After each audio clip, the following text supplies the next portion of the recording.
புடவை கட்டிட்டு வந்தீங்கன்னா ஆம்பளைங்க நாங்கள் கையெடுத்து கும்பிடுவோம். இந்த சீனை பார்க்கக்கூடிய ஆடியன்ஸு அந்த அக்காவை எப்படி பார்ப்பாங்க? ஒரு மாதிரி இழிவாக தானே பார்ப்பாங்க. ஸ்டீரியோ டைப் அப்படின்னா உங்களுக்கு என்னன்னு தெரியலையா? பேரரசு படம் பாருங்க, கண்டிப்பாக தெரியும். போலீஸாகவே இருந்தாலும் நீ பொம்பளை, அக்யூஸ்டாகவே இருந்தாலும் அவன் ஆம்பளை. நம்ம விஜய்னா இந்த படத்தில் நடிக்கிறதுக்கு கொஞ்சம் யோசிச்சிருக்கலாம். ஓவராலாக சிவகாசி மூவிக்கான ரேட்டிங்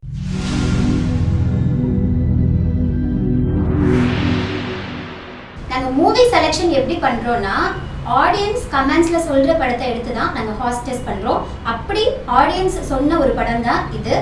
உங்களுக்கு ஏதாவது மூவிஸை ஃபாஸ்ட் டெஸ்ட் பண்ணணும்னா கமெண்டில் சொல்லுங்கள், அதையும் நாங்கள் பண்ணுறோம். பேரரசு இயக்கத்தில் ஏஎம் ரத்னம் ப்ரொடக்ஷனில் விஜய், அசின் உள்ளிட்ட பலர் நடித்து 16 கோடிக்கு மேலே வசூல் செஞ்ச சிவகாசி திரைப்படத்தை தான் இன்னைக்கு ஃபாஸ்ட் டெஸ்ட் பண்ண போகிறோம். இந்த படத்தில் வர்ற விமன் கேரக்டர்ஸை அனலைஸ் பண்ண போகிறோம். இது விமன் இன் சினிமா. நான் உங்கள் பாரதி.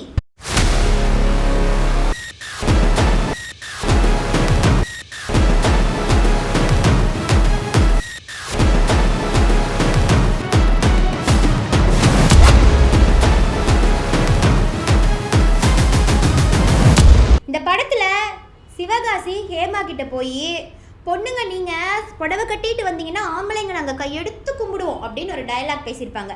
உடனே ஹேமாவும் ஒரு குரூப் ஆஃப் அக்காங்களை கூட்டிகிட்டு வந்து, இந்த அக்கா புடவை கட்டிட்டு வந்திருக்காங்க, கையெடுத்து கும்பிடு அப்படின்னு சொல்லுவாங்க. அப்போது அங்கே காட்டக்கூடிய கேமரா ஆங்கிள்ஸ் அந்த அக்காவை டில்ட் டவுன்லேருந்து அப்படியே டில்ட் அப் பண்ணியிருப்பாங்க. அந்த அக்காவுடைய ஃபுல் பாடி ஃபியூச்சர்ஸும் காட்டியிருப்பாங்க. உடனே அதுக்கு சிவகாசியோட ரியாக்ஷன் பயங்கரமாக பயப்படுவார். அவர் ஒரு மாதிரி பம்புவார், ஒரு மாதிரி பிஹேவ் பண்ணுவார். எதுக்காக அந்த அக்காவுடைய ஃபுல் பாடி ஃபீச்சர்ஸையும் காட்டணும்? ஏன் இவங்க பயப்படணும்? அந்த அக்கா கருப்பாக குண்டாக இருக்காங்க, அவ்வளோதானே. அவங்களும் நம்மளை மாதிரி ஒரு மனுஷி தானே.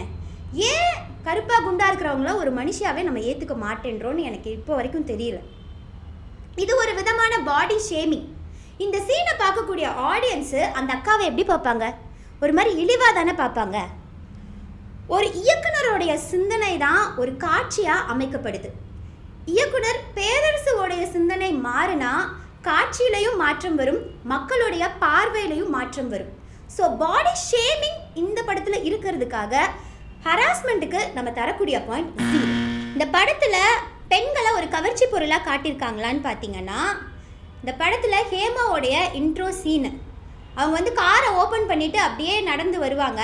அப்போது கேமரா ஃபோக்கஸ் பண்ணக்கூடிய ஆங்கிள்ஸ் எல்லாமே அவங்கள கவர்ச்சியாக காட்டுற மாதிரி தான் இருக்கும். ஆடியன்ஸ் ஆகிய நம்மளை தான் ஹேமாவை கவர்ச்சியாக பார்க்க வைக்கிறாங்க அப்படின்னா, அந்த சீனுக்குள்ளே இருக்கிற கேரக்டர்ஸுமே ஹேமா அவர்களை கவர்ச்சியாக தான் பார்ப்பாங்க. அதுலேயும் ஒருத்தர் வந்து ஹேமாவோடைய இடுப்பை ஏதோ போய் டச் பண்ணிடுவாங்க.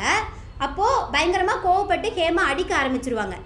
இதை பார்த்த சிவகாசி யார் தப்பான ஒரு பார்வையில் ஹேமாவை பார்த்தானோ அவனை 2 அடி மட்டும் போட்டுட்டு ஹேமாவை பிடிச்சி எதுக்கு இப்படி ட்ரெஸ் பண்ண அப்படின்னு 2 நிமிஷத்துக்கு டயலாக்காக பேசுவார். இது என்ன நியாயம்?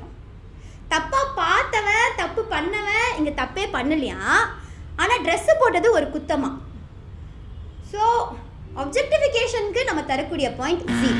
தமிழ் சினிமாவில் காலங்காலமாக வெள்ளையாக இருக்கிறவங்கெல்லாம் நல்லவங்க, கருப்பாக இருக்கிறவங்கெல்லாம் கெட்டவங்க, இல்லைனா வில்லனுங்க, இல்லைனா அவங்க திருடனுங்க, அப்படி இல்லைனா ஏதாவது ஒரு கேரக்டரை பயங்கரமாக கலாய்க்கணும் அப்படின்னா கருப்பாக இருக்கிற ஒருத்தங்களை கொண்டு வந்து பிளேஸ் பண்ணிடுவாங்க. அதை பிரதிபலிக்கிற மாதிரியே இந்த படத்துலேயோ சிவகாசியோடைய அம்மா கேரக்டர் அவங்கள வந்து வெள்ளையாக பிளேஸ் பண்ணியிருப்பாங்க. அவங்க அந்த படத்தில் வந்து ஒரு மாதிரி அப்பாவியாக நடிச்சிருப்பாங்க. இதுவே வில்லி ரொம்ப டெரரான கேரக்டர் அப்படின்னா கருப்பான ஒரு பெண்மணியை அதில் பிளேஸ் பண்ணியிருப்பாங்க. இன்னொரு போலீஸ் கேரக்டர் ஒன்று வரும், அவங்களுமே கருப்பாக தான் இருப்பாங்க, அவங்களும் டெரராக பேசுகிற ஒரு ஆளாக தான் இருப்பாங்க. ஹீரோயின்ஸ் சொல்கிற மாதிரியே வெள்ளை கலரில் தான் இருக்காங்க.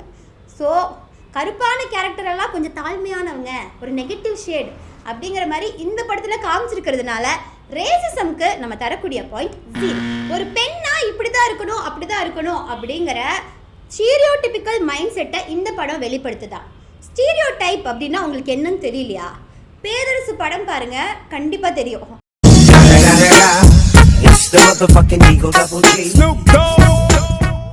ஏன்னா அவ்வளோ ஓப்பனா ஸ்டீரியோடிபிக்கல் மைண்ட் செட்டில் இவர் சீன்ஸ் வச்சிருக்காரு. நான் 2 சீன் மட்டும் உங்களுக்கு எக்ஸாம்பிளுக்கு சொல்கிறேன். பொண்ணுங்க புடவை கட்டிட்டு வந்தால் ஆம்பளைங்க கையெடுத்து கும்பிடணும், அப்போது புடவை கட்டிட்டு வர பொண்ணுங்க எல்லாருமே நல்ல பொண்ணுங்க, ஜீன்ஸ் பேண்ட் போடுறவங்கலாம் கெட்டவங்க. இன்னொன்று, போலீஸாகவே இருந்தாலும் நீ பொம்பளை, அக்யூஸ்டாகவே இருந்தாலும் அவன் ஆம்பளை அப்படிங்கிற ஒரு டயலாக். எனக்கு என்னென்னா, என்னதான் பேரரசு இந்த மாதிரி எல்லாம் நடிக்க சொன்னாருன்னா, நம்ம விஜயன்னா இந்த படத்தில் நடிக்கிறதுக்கு கொஞ்சம் யோசிச்சிருக்கலாம். ஸோ ஸ்டீரியோ டைப்புக்கு நம்ம தரக்கூடிய பாயிண்ட் 0. படத்தில் வர்ற பெண் கதாபாத்திரங்கள் கதைக்கான கதாபாத்திரமாக இருக்காங்களான்னு பார்த்தீங்கன்னா, இந்த படத்தில் வர நிறைய பெண் கதாபாத்திரங்களுக்கு முக்கியத்துவம் கொடுக்கப்பட்டிருக்கு. கதையை நகர்த்திட்டு போகிற பெண் கதாபாத்திரங்களாக இந்த படத்தில் இருக்கிறதுனால ஸ்பேஸுக்கு நம்ம தரக்கூடிய பாயிண்ட் 1. ஓவராலாக சிவகாசி மூவிக்கான ரேட்டிங் 5க்கு 1 பாயிண்ட். ஒரு சமூக பார்வை உரையாடலாகுது, உரையாடல் நடைமுறையாக மாறுது, நடைமுறை பழக்கமாகுது, அந்த பழக்கம் வழக்கமாகுது, அந்த வழக்கம் தாங்க கலாச்சாரமாக உருவெடுக்குது. ஸோ சினிமாவில் நடக்கக்கூடிய இந்த மாற்றம் சமூகத்திலையும் மாற்றத்தை ஏற்படுத்தும். அந்த மாற்றத்துக்கு நீங்கள் எல்லாரும் சப்போர்ட் பண்ணுவீங்க அப்படின்னு நான் நம்புகிறேன். சப்போர்ட் பண்ணணுன்னா சப்ஸ்கிரைப் பண்ணுங்கள். இன்னும் அடுத்த வீடியோவில் உங்களை நான் சந்திக்கிறேன். அதுவரை உங்களிடமிருந்து விடைபெறும் நான் பாரதி.